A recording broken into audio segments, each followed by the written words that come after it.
Hey friends, how you doing?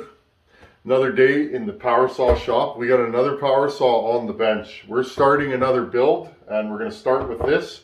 We have a series of builds coming, but I think we're going to start on this one first, and I'll show you guys what's coming up in a future video. Thanks for coming here, and welcome to the new subscribers. There's new people coming in every day. If you're new here, introduce yourself. Where are you from? Are you a homeowner that's just, getting interested in power saws? Do you make your living on a saw? Are you a firewood cutter like myself? I cut firewood. Please introduce yourself. It's so neat to see people from all over the world. So many countries hang out here. So many people from so many different places.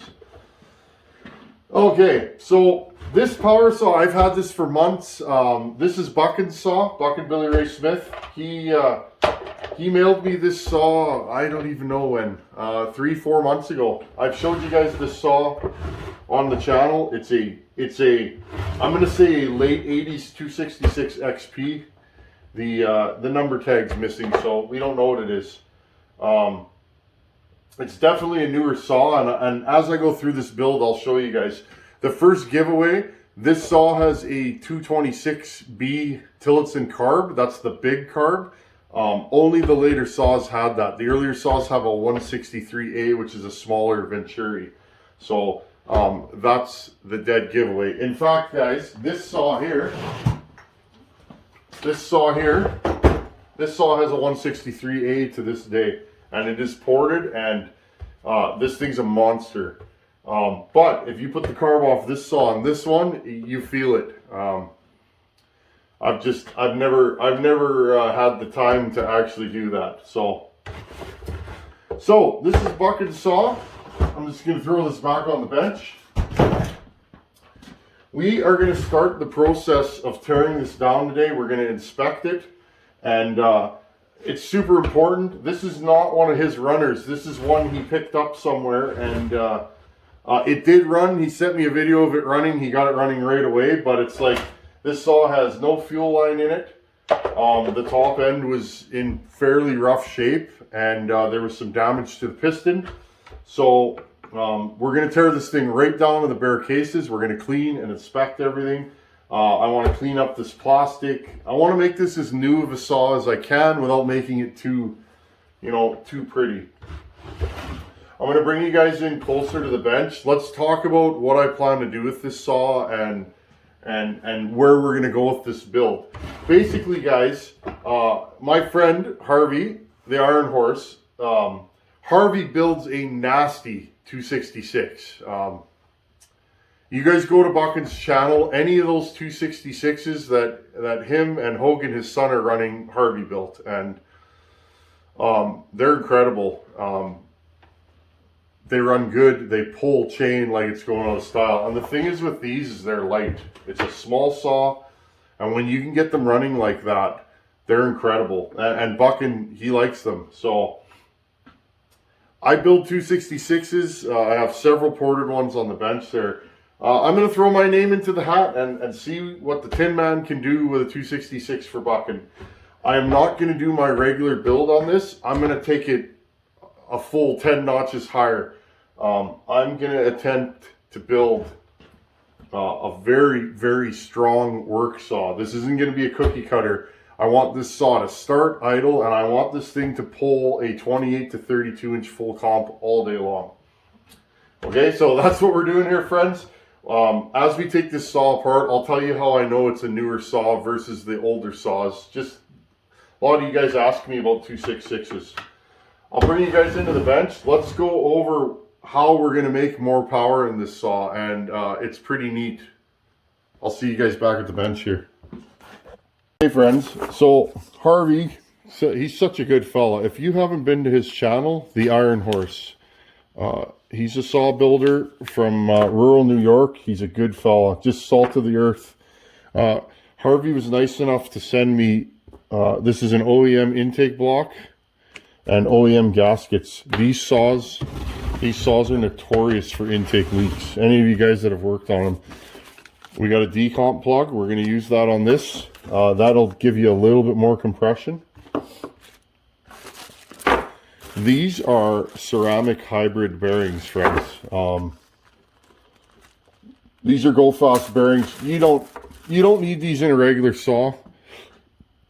These things are just like glass, okay? These will run at a higher RPM consistently, okay? These will take more RPM, these will take more load. These don't like side load, so, but you get them installed right, these should be able to sustain a far greater RPM. As long as you can get oil to them, they shouldn't fail, okay? So, thank you, Harvey. Harvey sent these to us.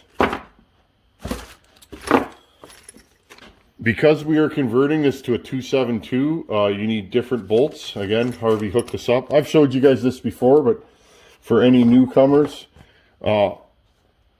I've never used one of these highway gasket sets. I have a gasket set here, but I'm going to try one of these highway gasket sets. We're going to completely go through this power saw, and we're not going to use these though.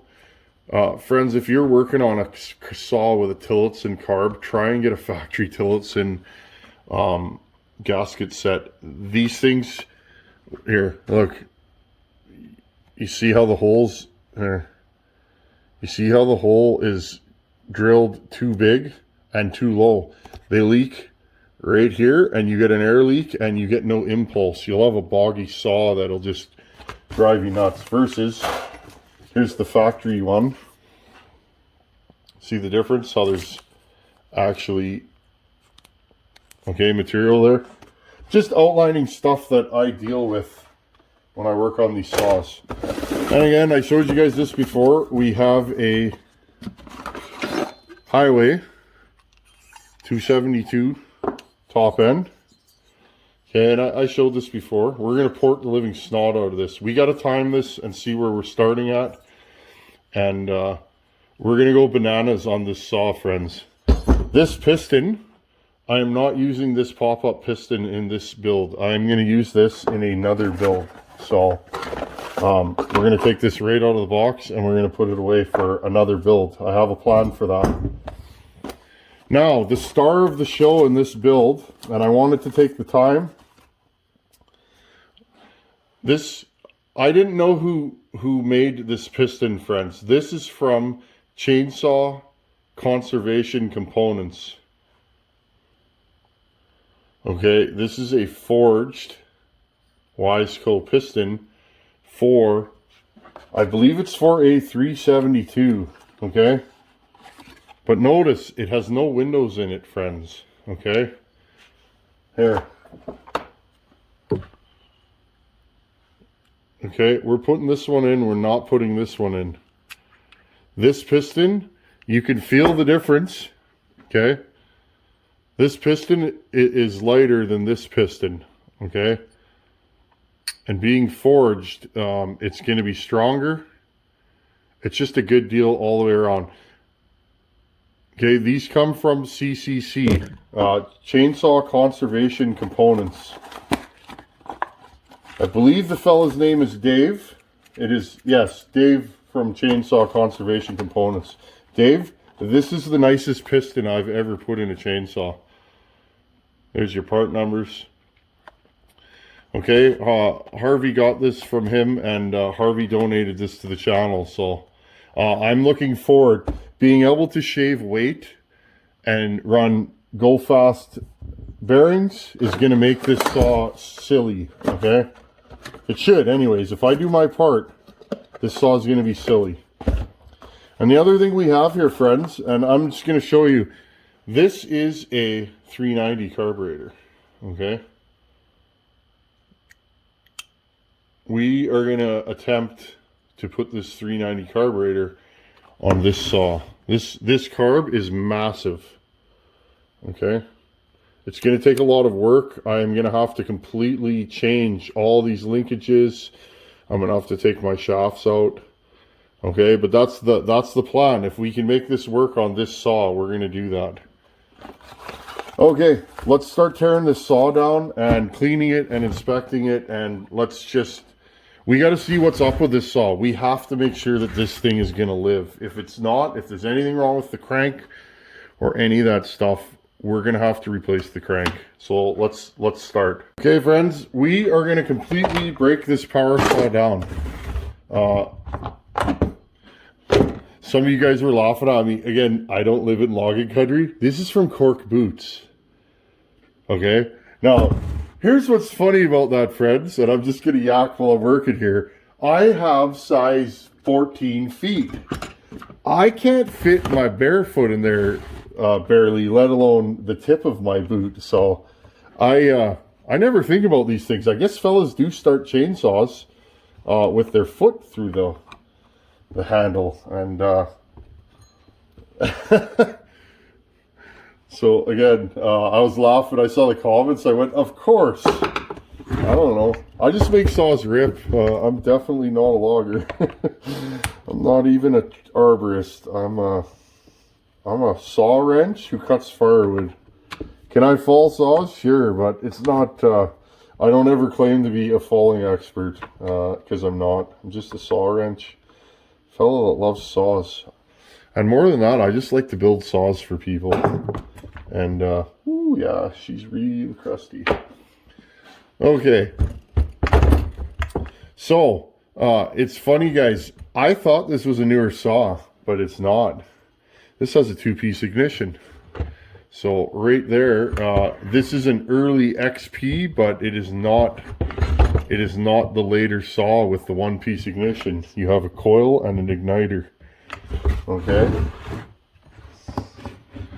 Now, one headache, we'll find out. We'll know how new this saw is.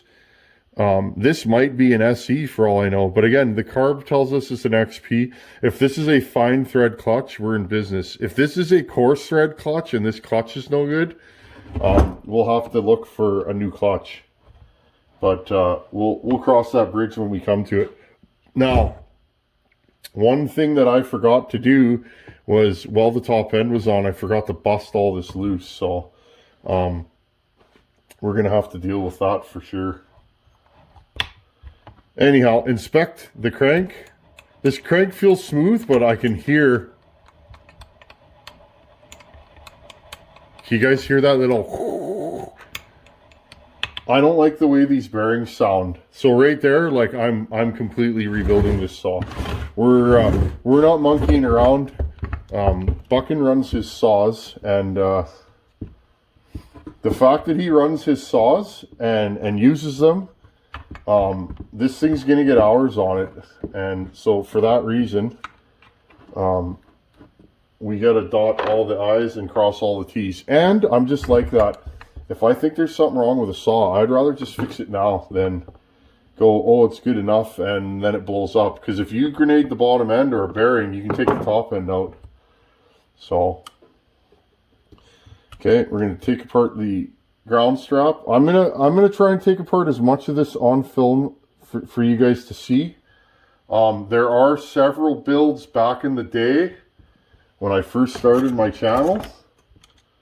And it's a funny story, guys. I started my channel, I started watching the Iron Horse, and I went, wow, I like this guy. And like, his saws rip, okay? And they really do. Here, so there's your igniter. Again, 2-piece ignition. So yeah, I started, when I started pounding out videos, I was inspired by the Iron Horse. I thought, wow, you know, maybe I can add something to the narrative. And here I am using parts from Harvey. I didn't know Harvey then. And I'm using parts for Harvey, and this is Buckin's saw. So I'm just having fun, guys. And I'll always say this, I don't take myself seriously. I'm just playing in my shop, and you guys are coming. I'm gonna bowl this out real good. We don't care about getting anything in the bottom end because this thing's coming right down. Okay, I got it blown off. Piece of rope. I actually put the top end back on. That's one thing I could say. Don't put something through the wrist pin hole, or you don't want to throw this crank out of balance. At least I don't. Okay, I'm just gonna put this on here, and did I hit it? Okay. There we go. Look. Okay. I think I hit it the first time. Okay, there's your clutch. This is a fine thread clutch. So we know this is a newer saw. Same clutch on a 268, late 266, 630 Super, 272. Oiler looks good. Okay, here's your oil gear. I stock all these parts because I work on these quite a bit. And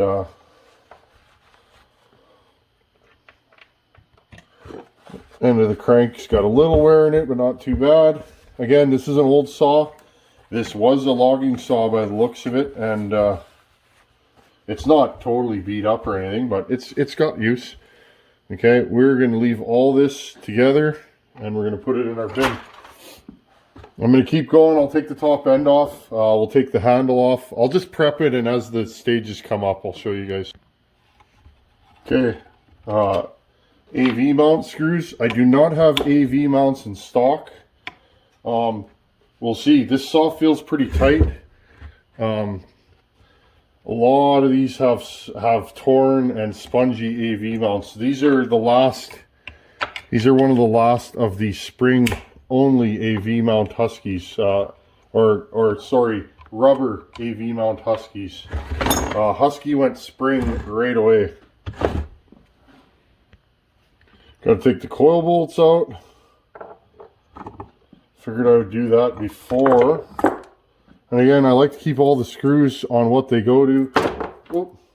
Or do it that way. Kill switch wire.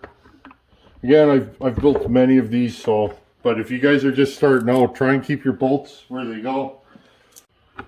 Okay, 1, 2, 3 on both sides. Pull down and back. Okay.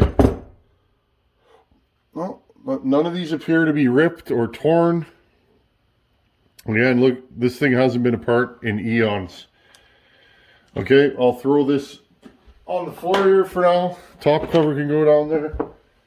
Just showing you guys how I tear a saw down. Okay, we're basically down to the bare block. Not bill block, bare block. You like that one, Billy boy? Just horsing around, guys. I'm taking this thing right down. I want everything off of it. I'm going to take the kill switch off. Again, I like building these saws, and I've built so many of them in the last few years that I'm kind of aware of what goes wrong with them. I'll check that kill switch for continuity, rubber boot for your throttle, and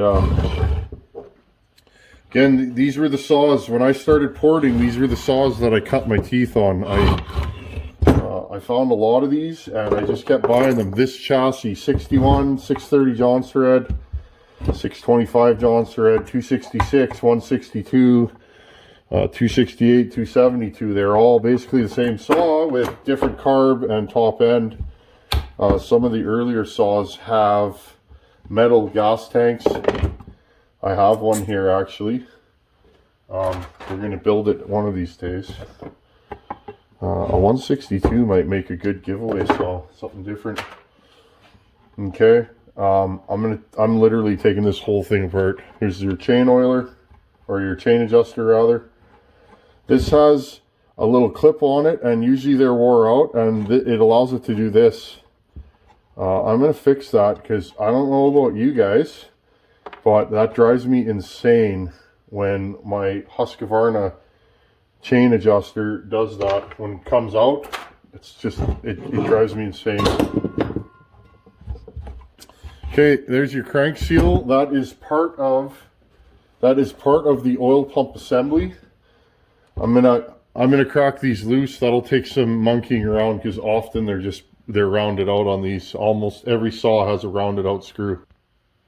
Okay, clean out the heads of these. And again, I'm just doing this, anybody that's new to this chassis, this is an absolutely great chassis to work on. There's lots of parts.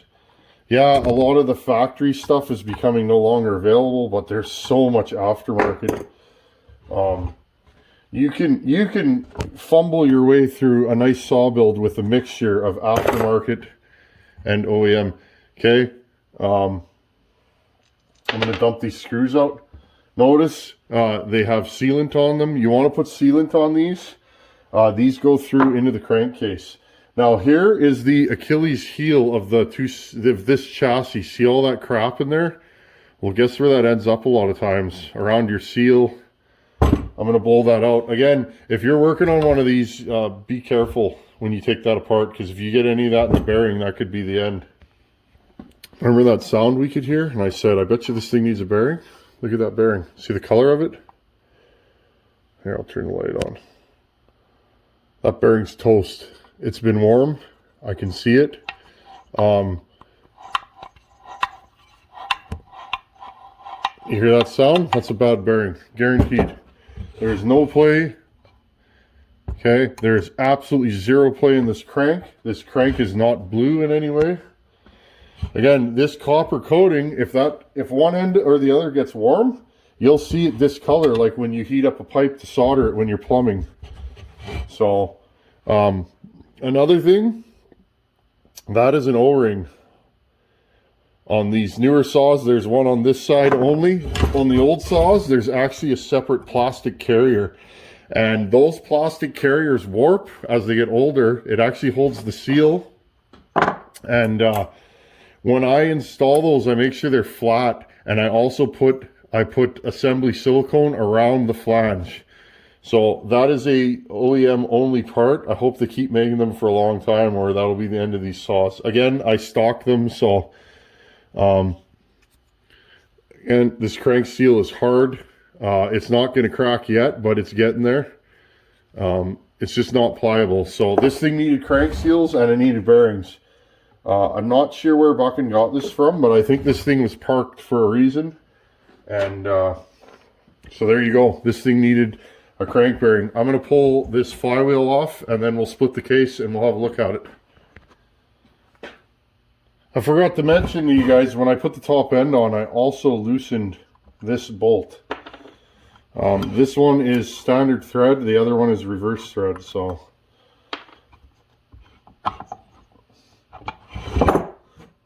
Husqvarna puller, you can make one, it goes across from here to here and it pushes in and then you just give it a little tap and off it comes. So this is a transitional saw for sure it is. This has a seal carrier on both sides. Okay, that's that plastic seal carrier I was telling you about. I'm going to blow this off so you guys can see it. These were actually loose, all three of them. So this thing probably had an air leak. These are notorious for leaking. I have several in stock. If I break down a saw for parts, sometimes I buy junk saws just to get the fasteners and stuff like this off of them. I save them. So Buckin might be in luck because I don't think you can get these anymore. This carrier, I'm not sure when it was discontinued, but sometime around 87, I think. This is probably about an 87 saw. Oh yeah, these bearings are toast. Again, you have a second O-ring right here. Okay, so when you guys have an air leak in your saw, your 266 type saw, and you can't find it, 9 times out of 10 it's there. If you can't get that O-ring, some places you guys just can't get them, put assembly silicone around this whole seam, and then, you know, you got to make that noise too when you squish it down. And again, these bearings are completely smoked. When we pull these off, I'll show you. These things are toast. Now, without the weight of the flywheel on here, this is harder to spin. Okay, that's what a crappy bearing looks like. This thing's toast. Okay, I'm gonna do all the bolts. They're on this side. 1, 2, 3, 4, 5, 6. In this, I already have the front 2 out, and we're gonna split this thing.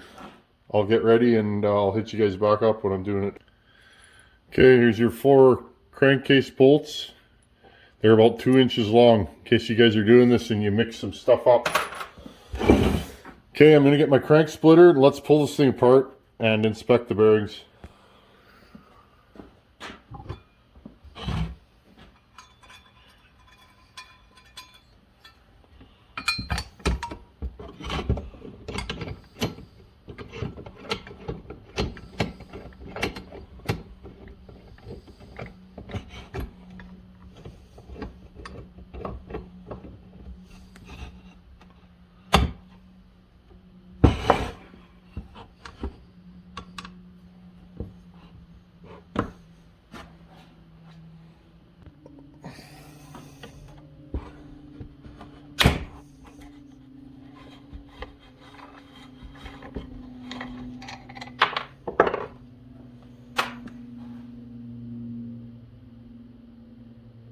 Sorry friends, I forgot that one bolt at the back.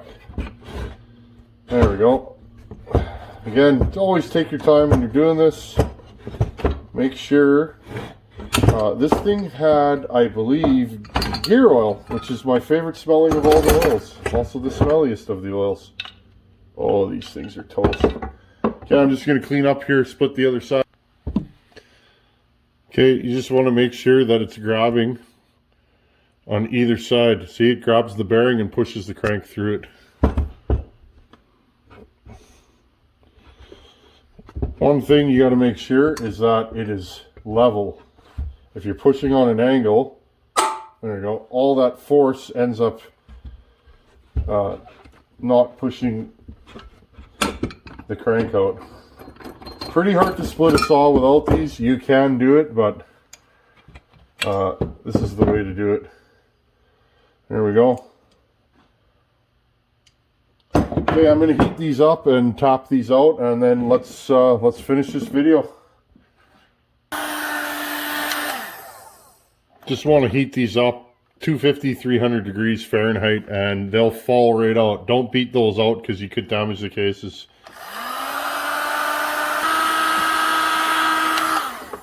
Usually right about the time that she gets to smoking, that means they're hot enough. I will lightly tap this. Okay. I didn't hit that very hard at all. Now we'll do the other one.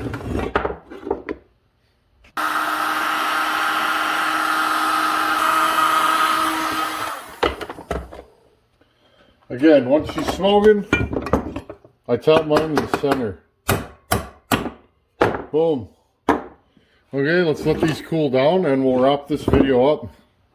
I'm happy we got something happening here. Okay, this bearing came out of the PTO side. Listen.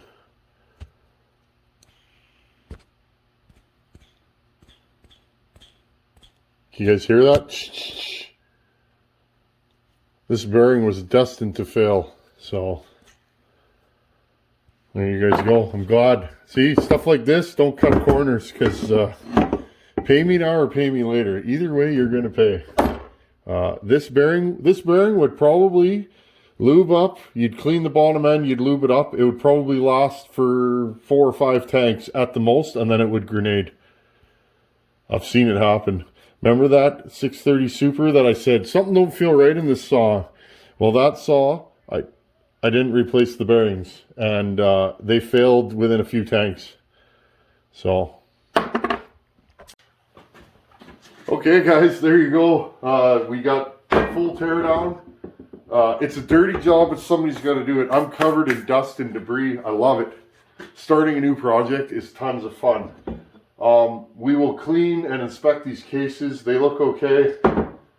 Just go over everything, and we'll rebuild the bottom end with ceramic hybrid bearings, and we'll get it ready to put a nasty top end on it. Like I said, guys, the Iron Horse builds a mean 266, so I'm really going to have to step up my game if I even want to come close to what he builds. So I'm excited.